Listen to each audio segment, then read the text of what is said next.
পাট শাক তো অনেক রান্না করে খেয়েছেন, কিন্তু এভাবে রান্না করলে কেন বেশি মজা হয় সেটা বেশিরভাগ মানুষ জানে না। একটা ছোট্ট সিক্রেট আছে শেষের দিকে, সেটা না দিলে পাটের শাকের আসল টেস্টটা আসে না। আমি নিজেও আগে জানতাম না, কিন্তু একবার ট্রাই করার পর বারবার বানাচ্ছি, তাই আপনাদের সাথে শেয়ার করছি। আশা করি আজকের রেসিপিটি আপনাদের অনেক ভালো লাগবে, তাই শেষ পর্যন্ত না দেখলে এই টেস্টটা মিস করবেন। আসসালামু আলাইকুম, স্বাগত জানাচ্ছি আজকের রেসিপি দেখার জন্য। যে যেখানেই আছেন আশা করি অনেক অনেক ভালো এবং সুস্থ আছেন। সো কথা না বাড়িয়ে চলুন মূল রেসিপিতে চলে যাচ্ছি। এখানে আমি এক মোটা পাট শাক নিয়েছি। শাকটাকে ডাঁটার থেকে আলাদা করে নিব, আর খারাপ যে পাতাগুলো আছে তা ফেলে দিব। আমি এখানে শাকের পরিমাণটা কম নিয়েছি, আপনারা আপনাদের প্রয়োজন অনুযায়ী বাড়িয়ে নিতে পারেন। শাকটাকে বেছে নেওয়ার পর কেটে ছোট করার কোনো দরকার নেই, এভাবে ধুয়ে পরিষ্কার করে নিব। এরপর এখানে 3 টুকরো কাতলা মাছ নিয়েছি। মাছটাকে আগে লবণ পানি দিয়ে ধুয়ে পরিষ্কার করে নিয়েছিলাম। এবার মাছগুলোকে ছোট করে কেটে নিব। আপনারা ইচ্ছে করলে মাছের টুকরোগুলো বড় রাখতে পারেন, তবে ছোট করে রান্না করলে বেশ টেস্ট হয়। মাছের পরিমাণটা আমি কম নিয়েছি যেহেতু লোক কম। আপনারা ইচ্ছে করলে মাছের পরিমাণটা কিন্তু বাড়িয়ে নিতে পারেন। মাছগুলো কেটে নেওয়ার পর আমি একটা প্লেটে তুলে নিলাম। এবার ম্যারিনেট করে নিব। এর জন্য দিয়ে দিচ্ছি স্বাদ পরিমাণ লবণ, আর দিয়ে দিব হাফ চামচ হলুদের গুঁড়া, হাফ চামচ দিয়ে দিচ্ছি মরিচের গুঁড়া। এবার হাত দিয়ে ভালোভাবে মেখে ম্যারিনেট করে নিচ্ছি। এভাবে মাছটাকে ভালোভাবে ম্যারিনেট করে নিলে মাছের ভিতরে লবণ এবং মশলাটা ভালোভাবে ঢুকবে, আর মাছটা খেতেও অনেক টেস্ট হবে। এবার এক সাইড করে রেখে দিচ্ছি। এখানে আমি দুটো পেঁয়াজ নিয়েছি। পেঁয়াজগুলোকে আমি ছোট ছোট করে কুচি করে কেটে নিচ্ছি।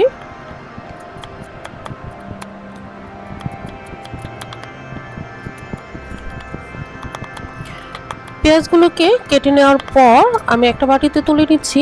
এবার আপনাদেরকে আমি চুলায় নিয়ে যাচ্ছি। চুলায় একটি প্যান বসিয়ে চুলাটা অন করে দিয়েছি। এবার প্রথমে তিলটাকে ভেজে নিব। আমি এখানে 1/4 কাপ তিল নিয়েছি। তিলটা অবশ্যই দেওয়ার চেষ্টা করবেন। তিলটা দিলে পাট শাকের টেস্টটা বহুগুণে বেড়ে যাবে, আর তরকারিটা খেতে অনেক টেস্ট হবে।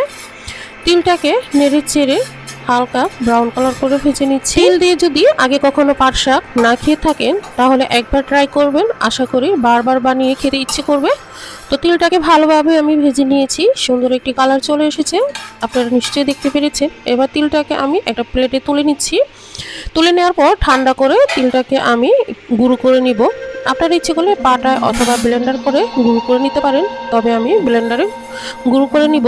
আর এটাকে মিহি গুঁড়ো করব না, আদা গুঁড়ো করে নিব। সেম প্যানটা চুলায় বসিয়ে ভালোভাবে গরম করে মাছ ভাজার জন্য তেল দিয়ে দিচ্ছি। তেলটা গরম হয়ে আসলে মাছগুলো ছেড়ে দিব, তারপর মুচমুচে করে ব্রাউন কালার করে ভেজে নিব। তো মাছটাকে আমি উল্টে পাল্টে দুপাশ মুচমুচে করে ভেজে নিয়েছি। এবার তুলে নিচ্ছি। আমি এই তরকারিটা কাতলা মাছ দিয়ে রান্না করছি, আপনারা ইচ্ছে করলে যে কোনো বড় মাছ দিয়ে করতে পারেন, অর্থাৎ রুই মাছ বা পাঙ্গাস মাছ দিয়েও করে নেওয়া যাবে। মাছটা আমি একটা প্লেটে তুলে নিলাম। এবার এক সাইড করে রেখে দিচ্ছি। এবার মাছ ভাজা তেলের সাথে আর অল্প কিছু তেল অ্যাড করে নিচ্ছি তরকারিটা রান্না করার জন্য।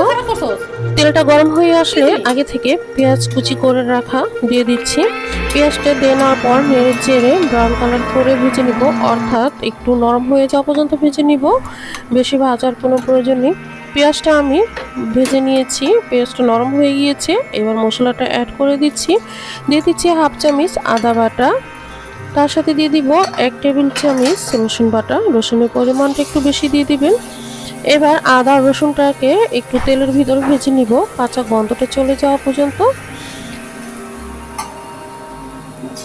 আদা আর রসুনটাকে কিছুক্ষণ তেলের ভিতর ভেজে নেওয়ার পর এখানে দিয়ে দিচ্ছি 1 চামচ হলুদের গুঁড়ো, 1 চামচ দিয়ে দিচ্ছি শুকনো মরিচের গুঁড়া, তারপর এখানে দিয়ে দিব 1 চামচ জিরের গুঁড়ো। আপনারা ইচ্ছে করলে এখানে ধনিয়ার গুঁড়ো অ্যাড করতে পারেন, আমি ধনিয়া খাই না তাই দিচ্ছি না। এবার মশলাটাকে তেলের ভিতরে আরও ভালোভাবে ভেজে নিব। বেশ কিছুক্ষণ ভেজে নেওয়ার পর এবার এখানে অল্প কিছু পানি অ্যাড করে নিচ্ছি।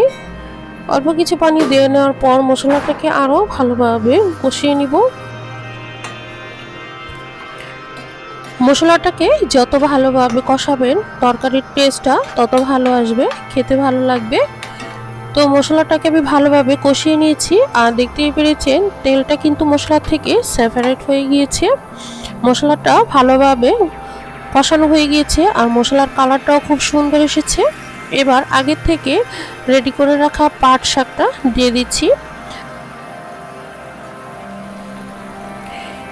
এবার পাট শাকটাতে অল্প কিছু পানি দিয়ে ঢাকা দিয়ে ঢেকে ভালোভাবে সিদ্ধ করে নিব। নেড়ে যাওয়ার কোনো প্রয়োজন নেই, পাট শাকটা সিদ্ধ হয়ে আপনা আপনি মশলার সাথে মিশে যাবে। তো শাকটাকে আমি আরও কিছুক্ষণ কষিয়ে নিয়েছি আর দেখতেই পেরেছেন শাকটা মশলার সাথে কিন্তু মিশিয়ে গিয়েছে। এবার চামচ দিয়ে নেড়ে চেড়ে দিচ্ছি। আর আমি কিন্তু এখানে লবণ দেইনি, কারণ শাকে পরে লবণটা দিলে ঠিকঠাক হয়, আগে দিলে লবণের পরিমাণটা কম বেশি হয়ে যেতে পারে, কারণ আগে অনেক শাকগুলো বেশি বেশি দেখা গিয়েছিল, এখন কমে গিয়েছে। এবার আমি লবণটা অ্যাড করে দিচ্ছি। লবণটা দিয়ে নেওয়ার পর আবার একটু নেড়ে চেড়ে নিচ্ছি।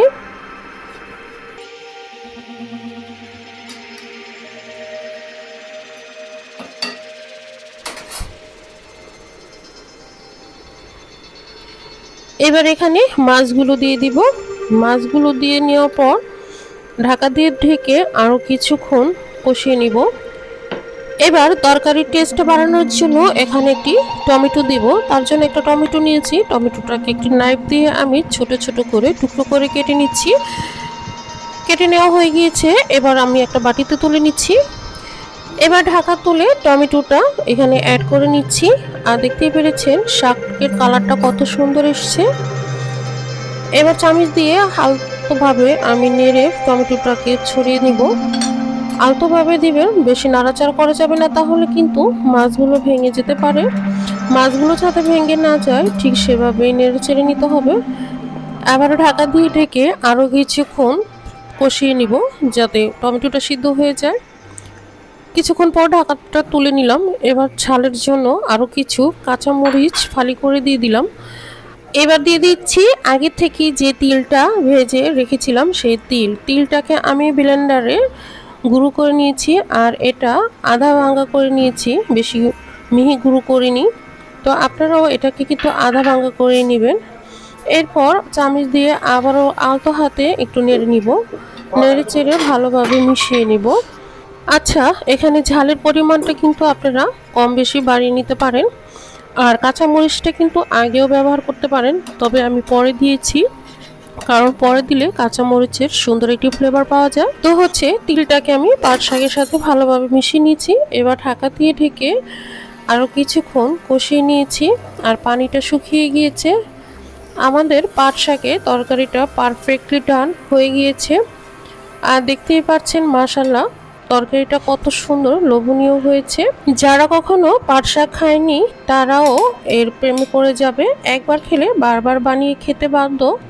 তো একটা প্লেটে আমি পাট শাকটা তুলে পরিবেশন করে দেখিয়ে দিচ্ছি। আর দেখতেই পাচ্ছেন পাট শাকটা কত সুন্দর লোভনীয় হয়েছে। তো আগে কখনো যদি না খেয়ে থাকেন এভাবে একবার হলেও বাসায় ট্রাই করবেন, আশা করি ভালো লাগবে। আজকের এই পাট শাকের রেসিপিটা আপনাদের কেমন লেগেছে প্লিজ কমেন্ট করে আপনাদের মতামত জানাবেন। ভালো লাগলে একটি লাইক দিয়ে দিবেন, আর বেশি ভালো লাগলে চ্যানেলটিকে সাবস্ক্রাইব করে পাশে থাকবেন এবং ফ্রেন্ডস এবং ফ্যামিলির সাথে শেয়ার করবেন। আজ এখানেই বিদায় নিচ্ছি, অনেক ভালো থাকবেন। আল্লাহ হাফেজ। আসসালামু আলাইকুম ওয়া রাহমাতুল্লাহি ওয়া বারাকাতুহু।